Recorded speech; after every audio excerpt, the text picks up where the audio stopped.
Welcome back friends, ये हमारी video number 23 class 12 computer science with Python series के लिए। और हम डिस्कस कर रहे थे chapter number 3 using Python libraries को। और इस चैप्टर की प्रीवियस वीडियोस में ऑलमोस्ट हमारे जितने भी टॉपिक हैं सब कंप्लीट हो चुके हैं। बस एक हमारा फाइनल टॉपिक है कि किस तरीके से हम पाइथन के अंदर एक लाइब्रेरी को क्रिएट करते हैं, तो इसको हम इस वीडियो में डिस्कस करने वाले हैं। तो स्टार्ट करते हैं, देखते हैं अपनी खुद की लाइब्रेरी हम कैसे क्रिएट करते हैं पाइथन के अंदर। तो इस वीडियो के लिए टॉपिक हमारा है क्रिएटिंग पाइथन लाइब्रेरी।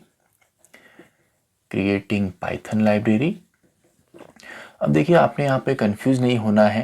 काफ़ी बुक्स के अंदर आपको यहाँ पे लाइब्रेरी की जगह सिंपली पैकेजेस भी मिल सकता है, पैकेजेस भी यहाँ पे लिखा हुआ हो सकता है। तो इसमें आपने कंफ्यूज यहाँ पे नहीं होना है। अगर आप पैकेजेस बोलें या लाइब्रेरी बोलें, दोनों एक ही चीज़ है, दोनों ही वर्ड को इंटरचेंजेबली हम यूज़ यहाँ पे करते हैं। और एग्जाम के अंदर भी अगर आपका क्रिएट पाइथन पैकेज आता है तो इसका मतलब है कि लाइब्रेरी हमने क्रिएट करनी है। और ये बेसिकली होते क्या है, कलेक्शन ऑफ मॉड्यूल्स हमारे होते हैं। पाइथन कहें या आपका पैकेज कहें, कलेक्शन ऑफ मॉड्यूल्स इनको हम बोलते हैं। यानी कि बहुत सारे मॉड्यूल्स का कलेक्शन आपका पैकेज होता है या लाइब्रेरी होता है। अब बेसिक सा डिफरेंस यहाँ पे ये है कि अगर आपका जो फोल्डर है, जो फाइल है, उसके अंदर आपके जो मॉड्यूल हैं अगर वो कम है, उनका नंबर कम है, तो उसको सिंपली हम पैकेज बोल देते हैं। लेकिन लाइब्रेरी एक आपकी बड़ी टर्म है, यानी कि इसके अंदर आपके बहुत ज़्यादा यहाँ पे मॉड्यूल्स होते हैं। तो इसमें आपके मॉड्यूल काफ़ी ज़्यादा होंगे, इसीलिए हम काफ़ी बार लाइब्रेरी को कलेक्शन ऑफ पैकेजेस भी बोल देते हैं। तो ये भी आपका सही है। अब देखिए, मॉड्यूल हमें ऑलरेडी पता है। मॉड्यूल आपके क्या होते हैं, ऐसी फाइल जिनका एक्सटेंशन .py होता है। हमने क्रिएट भी करी थी, इंपोर्ट करके इनको यूज़ भी हमने किया था। अब इनके अंदर क्या क्या होते थे, हमारे फंक्शंस होते थे, वेरिएबल्स हमारे होते थे, क्लास एंड ऑब्जेक्ट होते थे। ये तो खैर हमने डिस्कस नहीं किया था, इसके अंदर केवल फंक्शन एंड वेरिएबल्स ही हमने क्रिएट करे थे। लेकिन इसके अंदर वेरिएबल हो, कांस्टेंट हो, क्लास एंड ऑब्जेक्ट, ये सभी चीज़ होते हैं। और इन सबको अगर हम कंबाइन करते हैं तो इन सभी को मिला के हम बोलते हैं कि हमारा एक मॉड्यूल यहाँ पे तैयार है या एक .py फाइल हमारी तैयार है। तो अब लाइब्रेरी, अब जो लाइब्रेरी हमारी यहाँ पे बनने वाली है उसके अंदर हमारे बहुत सारे मॉड्यूल होंगे। यानी कि सिंपली हम एक फोल्डर यहाँ पे क्रिएट करते हैं और जो फोल्डर का हमारा नेम होता है वही हमारी लाइब्रेरी या सिंपली पैकेज का नेम होता है। तो फोल्डर हमें क्रिएट करेंगे एंड उस फोल्डर के अंदर बहुत सारे हमारे मॉड्यूल होंगे। m1.py, अब नेम आप कुछ भी यहाँ पे रख सकते हैं, m1 m2 तो मैं यहाँ पे जनरली कह रहा हूँ, कोई भी फाइल का नेम आपका कुछ भी हो सकता है, लेकिन उसमें उनका एक्सटेंशन .py होता है। m1 m2 इस तरीके से कोई भी फाइल xyz .py, तो इसके अंदर बहुत सारे हमारे मॉड्यूल होंगे। एंड ये केवल आपका एक सिंपल फोल्डर माना जाता है। अगर हमने ये दिखाना है कि ये एक पैकेज है, लाइब्रेरी है, तो एक फाइल इसके अंदर मैंडेटरी होनी चाहिए जो कि आपकी इनिट फाइल होती है। यानी कि __ init initial file __ .py extension के साथ। तो ये फाइल आपकी मैंडेटरी फाइल है। क्वेश्चन काफ़ी बार आ सकता है कि कौन सी मैंडेटरी फाइल आपकी होनी चाहिए आपके पैकेज या लाइब्रेरी के अंदर, तो आपकी इनिट फाइल होती है। तो 1 मार्क्स में काफ़ी बार इस तरीके के क्वेश्चन आते हैं। तो इनिट फाइल जब इसके अंदर होती है तब ये आपका पैकेज या लाइब्रेरी कहलाता है। तो यही काम हमने करना है, तो काफ़ी ईजिली हम इसको करेंगे। तो स्टार्ट करते हैं। सबसे पहले एक फोल्डर क्रिएट करेंगे। अब फिलहाल अभी ये नहीं देखना कि आपने फोल्डर का पाथ क्या होगा, कहाँ पे इसको स्टोर करेंगे, कैसे इसको हम इंपोर्ट करेंगे, तो ये तो अभी हम देखने वाले हैं। सबसे पहले हमने क्या करना है, सबसे पहले एक फोल्डर आप बनाएं। मान लीजिए ये काम हम सिंपली डेस्कटॉप पे ही करते हैं या सिंपली आप कहीं भी इसको कर सकते हैं। फिलहाल हम मानते हैं आपने सिंपली डेस्कटॉप ओपन किया एंड डेस्कटॉप में ही आपने राइट क्लिक करके एक नया फोल्डर वहाँ पे क्रिएट कर लिया एंड उस फोल्डर का नाम आप जो भी रखते हैं वही आपका लाइब्रेरी या पैकेज का नाम होता है। तो मान लेते हैं हमने यहाँ पे लाइब्रेरी जो बनानी है ये हेलो नाम से बनानी है। तो फोल्डर आप क्रिएट करें एंड फोल्डर के अंदर फोल्डर का नाम आप हेलो रख दें। तो सिंपल है, इससे क्या हो गया, लाइब्रेरी तो आपकी बन गई। अब केवल इसके अंदर आपने कंटेंट डालना है। तो सबसे पहले इसको हम लाइब्रेरी बोले, तो इसके लिए हमने क्या करना है, एक इनिट फाइल इसमें डालनी है सबसे पहले, जो बताता है कि ये एक लाइब्रेरी है। तो इसके लिए आप क्या करेंगे, या तो आप एक नोटपैड ओपन करें एंड सिंपली नोटपैड की जो टेक्स्ट फाइल है उसका डायरेक्टली आप एक्सटेंशन .py कर दें। एक तरीका तो ये है, और उस फाइल को आपने इस फोल्डर के अंदर डालना है। एक काम तो ये ऐसे आप कर सकते हैं, या सिंपली नॉर्मली जैसे आप स्क्रिप्ट मोड में अपने प्रोग्राम को ओपन करते हैं, तो प्रोग्राम को आप ओपन करें, एक नई फाइल वहाँ पे ओपन करें एंड उसमें कुछ भी हमने लिखना नहीं है, क्योंकि इनिट फाइल मेन भी आपके यहाँ पे इसके अंदर हम लिख सकते हैं, लेकिन ये आपके एम्प्टी फाइल होती है, बस इसका होना यहाँ पे जरूरी है। तो स्क्रिप्ट मोड में आप फाइल को ओपन करें एंड देन सिंपली आप उसको सेव कर दें इस नाम से।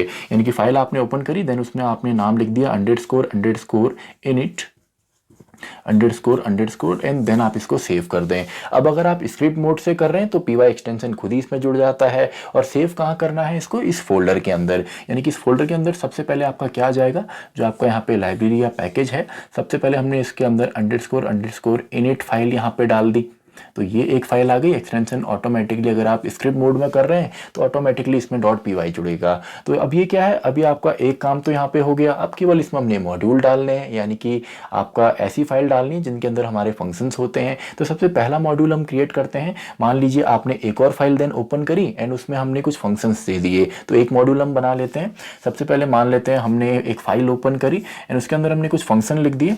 तो मैं यहाँ पे लिख देता हूँ फॉर एग्जांपल सबसे पहले कमेंट में this is our first module, this is our first module and simply एक फंक्शन इसमें कर लेते हैं। अब इन फंक्शन में ज़्यादा वर्किंग, ज़्यादा प्रोसेस हम नहीं करते, सिंपली देखते हैं कि इनको बनाया कैसे जाता है। तो इसमें मैं नाम लिख देता हूँ M1F1, यानी कि मॉड्यूल 1 फंक्शन 1, इसका मैंने नाम लिख दिया। एंड सिंपली इसके अंदर मैं प्रिंट कर देता हूँ एक स्टेटमेंट। स्टेटमेंट भी चलिए हम यही डाल देते हैं मॉड्यूल 1 एंड फंक्शन 1, यानी कि मॉड्यूल 1 का ये फंक्शन 1 है। अब मॉड्यूल क्या होते हैं, इसके अंदर बहुत सारे फंक्शंस हो सकते हैं, तो एक और फंक्शन चलिए हम ले लेते हैं। तो M2, अब इसके अंदर आप पूरा का पूरा जैसे हम मॉड्यूल क्रिएट करते थे कुछ भी आप बना सकते हैं। फंक्शन आप एक्सेप्ट कराएं, कोई आपने सॉल्व करना है, कोई चीज़ मैथमेटिकल हो, कोई और हो, तो सबका सब आप कर सकते हैं, लेकिन फिलहाल डायरेक्टली हम इसको कर रहे हैं। तो मॉड्यूल 1 फंक्शन 2 एक और हमने यहाँ पे मॉड्यूल क्रिएट कर दिया।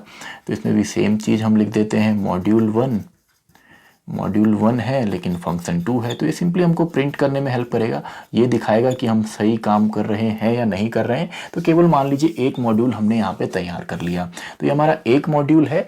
अब इस फाइल को जो आपने क्रिएट करी है सिंपली आप सेव करें। अब आप इसे किसी भी नाम से सेव कर सकते हैं। फिलहाल हम यहाँ पे मानते हैं कि इस फाइल को हमने यहाँ पे सेव कर लिया M1 नाम से, यानी कि मॉड्यूल 1 नाम से। तो M1 नाम से आप इसको सेव करेंगे, .py इसमें ऑटोमेटिकली जुड़ता है और इसे भी आपने कहाँ डाल देना है, सेम फोल्डर के अंदर, यानी कि M1.py अब इसके अंदर आ गई। तो दो फाइल इसके अंदर हो गई। तो एक फाइल तो हमारी इनिशियलाइजेशन फाइल है जो कि बताती है कि पैकेज या लाइब्रेरी है। एक मॉड्यूल इसके अंदर हमने डाल दिया। अब लाइब्रेरी क्या होता है, कलेक्शन ऑफ मॉड्यूल, या पैकेज क्या होता है, कलेक्शन ऑफ मॉड्यूल। तो एक और मॉड्यूल हम बना लेते हैं।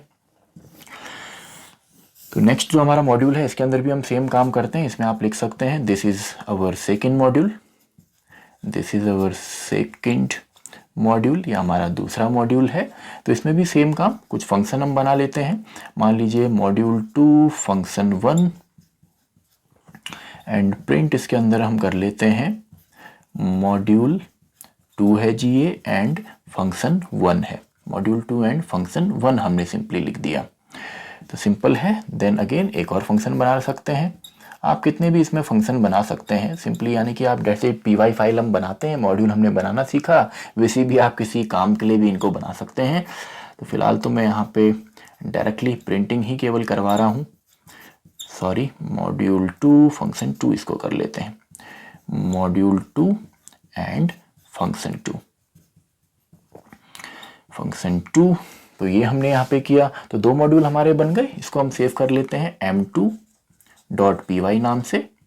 तो .py खुद ही यहाँ पे आएगा। आप स्क्रिप्ट मोड में अगर इसको करते हैं, और इसको भी आपने कहाँ स्टोर करना है, सेम आपके फोल्डर में M2.py। तो यहाँ पे आपका तैयार है, यानी कि आपका जो लाइब्रेरी है ये तैयार हो गई, या पैकेज है वो अब तैयार हो गया है। इसके अंदर क्या है, एक तो इनिशियलाइजेशन वाली फाइल है जिसको डायरेक्टली हमने सेव किया था, एंड देन एक हमारा मॉड्यूल 1 है, मॉड्यूल 2 है, या सिंपली ऐसे हमारे यहाँ पे फाइल्स हैं जिनके अंदर फंक्शंस केवल हमने दिए हैं। तो लाइब्रेरी हमारी बन गई। अब देखिए, अगर ये लाइब्रेरी आपकी है डेस्कटॉप पे और आपकी जो मेन फाइल है जहाँ पे आपने इसको इंपोर्ट करना है वो भी डेस्कटॉप पे है, तब तो आप अगर इसको डेस्कटॉप पे रखते हैं तो भी ये चल जाता है। लेकिन मेनली इसको हमें रखना होता है आपका प्रोग्राम फाइल्स के अंदर, या सिंपली हमारे जो साइट पैकेजेस का फोल्डर है वहाँ पे अगर हम डालते हैं, देन इसको हम कहीं भी एक्सेस कर सकते हैं और कहीं से भी एक्सेस कर सकते हैं। क्योंकि हो सकता है, देखिए मान लीजिए आपने क्या किया, आपका जो ये फाइल है, आपका जो यहाँ पे लाइब्रेरी है, ये जो फोल्डर है, ये तो आपका डेस्कटॉप पे है, लेकिन काम आप सी ड्राइव के अंदर किसी फोल्डर के अंदर कर रहे हैं, मेन फाइल आपकी वहाँ पे है, तो सिंपली ये रीड नहीं करता है। अब बेसिकली ये हमने देखना है कि आपके जो पाइथन का प्रोग्राम है वो कहाँ कहाँ सर्च करता है अपने पूरे मशीन के अंदर किसी भी मॉड्यूल या फाइल के लिए। तो उसके लिए एक यहाँ पे तरीका है, आप सिंपली अपने प्रोग्राम में सिंपली आप लिखेंगे इंपोर्ट एंड देन sys जो आपका यहाँ पे मॉड्यूल है इसको आप इंपोर्ट कीजिए। एंड जैसे ही आप यहाँ पे प्रिंट करते हैं sys.path, तो सिंपली ये बता देता है इसके, जैसे आप इसको प्रेस करते हैं, जैसे आप यहाँ पे इसको आप चलाएंगे, इसको आप एग्जीक्यूट करेंगे, तो आपका जो आउटपुट वहाँ पे फाइल है, आउटपुट जो विंडो है, वहाँ पे उन सभी लोकेशंस का नाम आएगा जहाँ जहाँ पे आपका ये सर्च कर सकता है। तो अगर उन सभी जगहों में अगर आप इस फोल्डर को डाल देते हैं, सीधा कॉपी पेस्ट अगर आप करते हैं, तो सिंपली आपका वो चल जाएगा। लेकिन उसमें अगर आपका वहाँ पे वो नाम नहीं आता, यानी कि वो लोकेशन नहीं आती जहाँ पे आपका ये फाइल है, तो सिंपली वो रीड नहीं करता है। तो यहाँ पे आपने करना क्या है, अब इसको सिंपली अगर आप डायरेक्टली यूज़ करते हैं, यानी कि मान लीजिए अगर ये डेस्कटॉप पे है और आपकी मेन फाइल भी डेस्कटॉप पे है, तब तो आप सिंपल काम करेंगे, यानी कि सिंपली इसको इंपोर्ट करने का तरीका है, आप यहाँ पे लिखेंगे फ्रॉम के बाद हमारा यहाँ पे आता है जो हमारे यहाँ पे लाइब्रेरी का नाम है, जो कि है हेलो। तो मैंने लिख दिया फ्रॉम हेलो इंपोर्ट, हमें इंपोर्ट करना है जो इसके अंदर मॉड्यूल हैं। तो दो मॉड्यूल हमने बनाए, एक हमने यहाँ पे बनाया M1 नाम से, दूसरा बनाया M2 नाम से, कुछ भी आप यहाँ पे बना सकते हैं। तो फ्रॉम हेलो यानी कि फ्रॉम दिस लाइब्रेरी या पैकेज, हमने यहाँ पे इंपोर्ट किया M1 एंड M2 को, M1, M2, तो दोनों ही हमने इंपोर्ट कर लिए। अब आप इनको सिंपली यूज़ कीजिए, यानी कि अगर आप यहाँ पे डायरेक्टली फॉर एग्जांपल इसको कॉल अगर करते हैं, फॉर एग्जांपल मैंने यहाँ पे कर दिया आपका M1 डॉट, अब M1 यहाँ पे क्या है, एक मॉड्यूल का नाम है, और मॉड्यूल के अंदर जो फंक्शन होते हैं उनको हम कैसे यूज़ करते हैं, मॉड्यूल के नाम के साथ। तो मैंने कहा M1 डॉट M1 F1, तो इससे सिंपली क्या होगा, M1 डॉट M1 F1, इसको सिंपली मैंने कॉल किया, तो ये सीधा कंट्रोल जाएगा यहाँ पे, और इसके अंदर जो स्टेटमेंट है ये प्रिंट हो जाएगा, यानी कि इसका आउटपुट कुछ इस तरीके से आएगा, मॉड्यूल 1 एंड फंक्शन 1। इसी तरीके से अगर आप चाहते हैं फॉर एग्जांपल ये इस वाले को प्रिंट करना, तो इसके लिए आपने यहाँ पे क्या लिखना है, सिंपली इसके मॉड्यूल का नेम, यानी कि M2 डॉट, देन यहाँ पे है M2 F2 को हमने कॉल किया। और अगर आप यहाँ पे एक्सेप्ट भी करवाना चाहते हैं, सिंपली एक मेन प्रोग्राम करना चाहते हैं, तो उसमें भी कोई प्रॉब्लम नहीं है। तो इससे आपका आउटपुट आएगा मॉड्यूल 2 एंड फंक्शन 2, तो इस तरीके से आएगा। लेकिन अगर आप चाहते हैं फॉर एग्जांपल इस फंक्शन के अंदर, अगर इस फाइल के अंदर आपका एक और फंक्शन होता, फॉर एग्जांपल डेफ, जिसमें सिंपली हम एक्सेप्ट नाम का एक फंक्शन और क्रिएट करते हैं जो कि एक वैल्यू एक्सेप्ट कर रहा है n के अंदर, एंड सिंपली प्रिंट हम यहाँ पे करते हैं n इंटू 10, तो ये हमने कर दिया। तो जब आप इसको कॉल करेंगे तो सबसे पहले इस जो हमारे यहाँ पे मॉड्यूल है इसका नाम आएगा, यानी कि सिंपली हम यहाँ पे कर सकते हैं आपका M2 देन डॉट, देन जो फंक्शन का नेम है यानी कि एक्सेप्ट हम यहाँ पे लिखेंगे, एंड सिंपली यहाँ से कोई वैल्यू हम भेजते हैं, 10 हमने भेज दिया, तो 10 ये एक्सेप्ट करेगा, एंड 10 इंटू 10 यहाँ पे आपको 100 आउटपुट मिल जाएगा।